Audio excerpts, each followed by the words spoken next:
Very good evening to you. Now, Rishi Sunak, he's just faced a fresh grilling from the BBC's Nick Robinson in the first of BBC Panorama's leader interviews. And the lead presenter from the BBC, Mr Robinson, questioned whether the Prime Minister was conservative enough to compete with a certain Nigel Farage.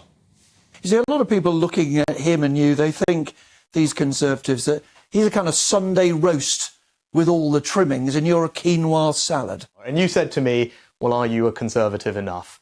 Well, here's what we're offering. Lower taxes, protected pensions, increase in defence spending, a more sensible approach to net zero, and a clear plan to both stop the boats and bring down the levels of migration. OK, let's get the thoughts of my panel. Daily Express columnist Carol Malone, journalist and broadcaster Benjamin Butterworth, and founding chairman for Global Britain UK, Aman Bhogal. Carol, let's start with you. First of all, I mean, that was a completely bizarre slice of the interview there, talking about Nigel being a fully fledged roast dinner and Rishi Sunak a quinoa salad. That aside... I'd expect nothing else from Nick Robinson, of course, because he's absolutely not on the side of the Tories, which he makes clear every single day on the Today. Did you understand that, though? What's he talking about? Well, of course I understand what he's talking about. What he's trying to say is, that Nigel is the meat of, like, the Conservative meat, which is what the Tories are looking for, and he's just a very pale imitation of it. He's the vegetarian imitation of it, which, in many ways, I think is probably true currently.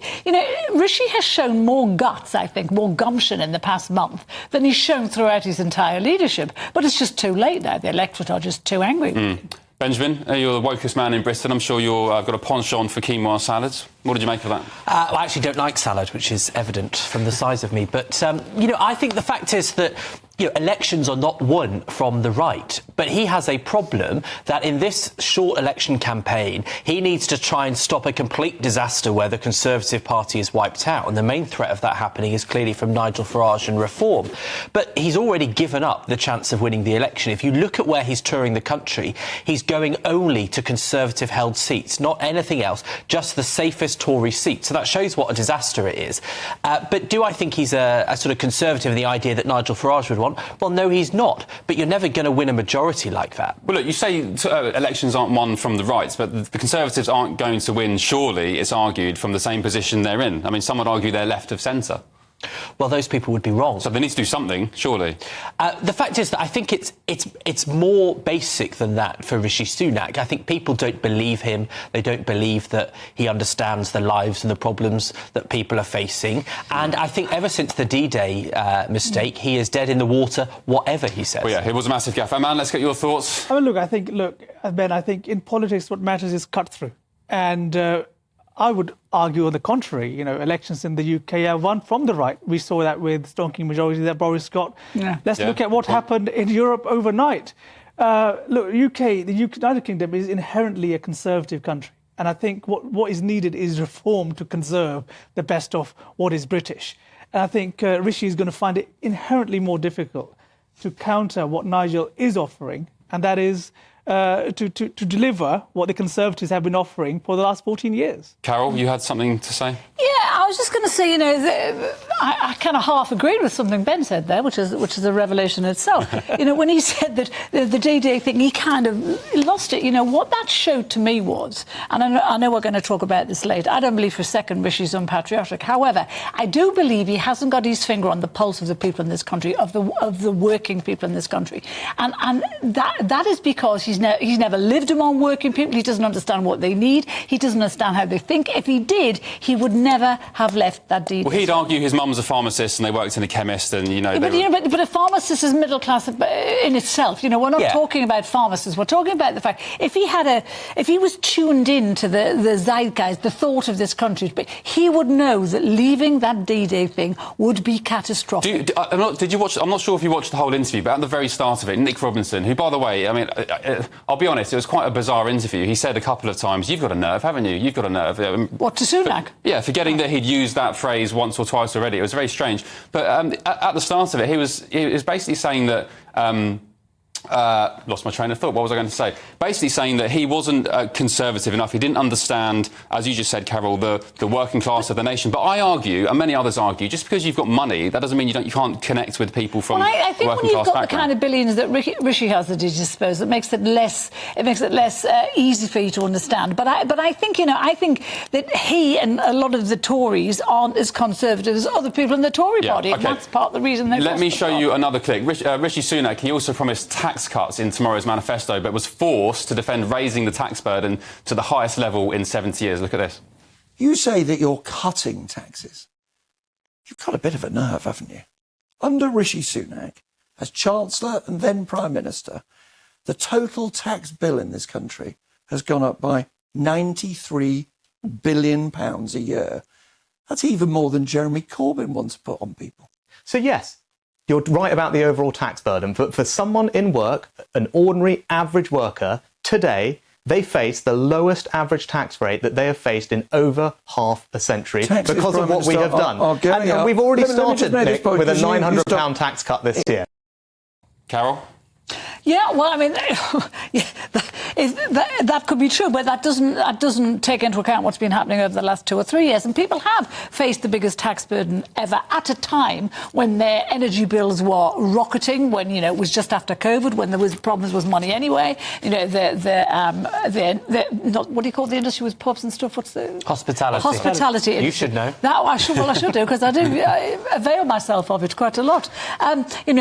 People were struggling. I mean, not everyone was on furlough, as Rishi said the other day. Look what I did furlough. Not everyone was on furlough. Benjamin, do you have sympathy with Rishi Sunak? Because we did have COVID, we had the Ukraine war, we've had lots of other, one-off events. You don't have any sympathy for the facts that the Tories... I mean, it's extraordinary that he spent, as Chancellor, £400 billion on furlough and has received no credit for it. It is astonishing. And I think, a lot of that has to do with Boris Johnson and the Partygate story that dominated, that basically evaporated any benefit for the Tories from how they managed COVID, which wasn't a complete disaster. So I suppose we should credit them with that. But the fact is that, when he talks about tax, look, tax is the highest in 70 years, we know that. But when you've had 10% plus inflation for a significant period, which means that basic food items are now so much more expensive, when your utility bills have gone through the roof, when wages have been stagnant until the last 9 months, it doesn't matter necessarily, well, it does matter about the tax proportion, but when everything else that you don't have a choice in spending your money on has gone up so much, people have little left for their own comfort. Aman, that's the problem he faces. So you make your point first. Look, I think let's be honest. I think if Labour were in charge during the pandemic, it would have been even worse. They wanted harder and faster restrictions. Yeah. Exactly. But what I would argue is that there was another way, a much more conservative way of dealing with the pandemic and the threat it posed and the Ukraine war. And we've seen that. I just spent a month in India, and we saw how Prime Minister Modi and his government tackled the pandemic and the costs of living crisis that the Ukraine war brought on, and that was governing in the national interest. And that's what I think that Rishi and Boris should have done, is put their foot down and say, look, this is how we're going to govern. We're going to govern in the national interest, and we're not going to be dictated to by the media storm that is whipped up at that time of, going in harder and faster with lockdowns and with restrictions and with spending. I think any government would have struggled, when you shut an economy down for 2 years, yes, catastrophe follows, and that's exactly what happened in this country. And also, people were not allowed to work. I'm sorry, when you print, as the United States did, a third of their entire US money supply in just 12 months, what do you think is going to happen? Why did nobody, apart from the people that mattered, the Bank of England and all the expert economists, not realise that? Amateur economists were calling it out on Twitter. We were saying, I tweeted it in 2020, 2021, this is going to cause rampant inflation. Anyway, let me show you one more clip. Rishi Sunak also came under repeated accusations that he was avoiding talking about Nigel Farage. Well, I think the policies are what matter. The substance is what matter, Nick. So I know we're going to get into it, but you're asking me about personalities. I'm asking you about Nigel Farage, and people are noting you don't want to talk about him. So let's talk about policy. Nick, it's not that I'm not willing. I'm willing to talk about everything here.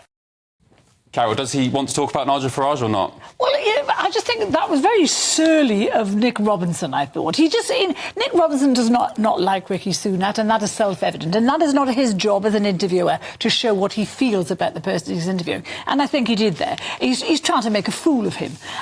Some people are saying that he was very rude in that interview. He was I watched the entire rude. thing. He's always rude to Tory politicians. It's his modus operandi. He says he'll give the same treatment to Sir Keir Starmer and the other leaders when they come on. Well, we've had evidence of that on the Today programme. He does not give the same treatment to Labour politicians as he does to But back to Farage. Is Sunak scared of Farage? I mean, Why doesn't he want to talk Sunak about it? should talk about Farage. He absolutely should. And I think he made a big mistake a couple of weeks ago. Farage, remember, he hinted that there might be a deal to be done before he declared he was standing for reform. And Sunak battered him off like he was a pesky fly. I would have been hacked off about that if I'd been Farage. And he should not have done that. The Tories have got to find a way to work with Farage because he's going to be around, and so is reform. Benjamin, have the Tories got a Farage problem? Yes, and they want to pretend that he's not there and that the problem doesn't exist. You saw it in the BBC debate on Friday night. Penny Mordaunt would not go for Nigel Farage. She just ignored him throughout. They pretending that they're not a problem. And I think the fact is that he can't stand on his record. He can't say that things like immigration would appeal to those reform supporters or people that are swinging that way because he doesn't have the record for it. And therefore he thinks, let's just not give them the oxygen of publicity. But I think it's way too late for that. And the Conservative Party could be overtaken by reform in the coming months. Look, I think it's fair to say that if Nigel Farage is exposing Conservative failures of 14 years of promises in successive manifestos, then of course the Labour Party has got a George Galloway problem. We're seeing that we saw that viral clip from Angela Rayner last week promising to accept and recognise the state of Palestine on day one of a Labour government. If that is not appeasing to George Galloway and how the way he's breathing down Labour's neck. Well, it is, of course, one of the 18 demands from the so-called Muslim Vote organisation who said that, Labour, Keir Starmer, before we lend you our vote back after that local election, I was going to call it a bloodbath for Labour when it came to the Muslim vote. Not quite. They had a massive detriment on their vote. That one of the demands was recognise Palestine as a state. But that has been Labour policy for a long time, and also the US. But it's the timing. The US supports a two-state solution, so it's not a particularly controversial position. OK. My point was, I've just remembered, I've had a coffee in the break. The point was that Nick Robinson was going on about D-Day again and the fact that Rishi Sunak obviously made that massive gaffe by coming home for that ITV interview. But Sunak has twice, maybe 3 times now apologised. And I was just kind of thinking, what else do you want him to do? He said he's sorry. And if you watch the interview back and full, you'll see what I mean. He just kept going on and on about it, which, amongst the quinoa and the roast dinners was very, very strange. But Aman, Benjamin Butterworth, Carol Malone, thank you very much. Back to you in just a tick. Still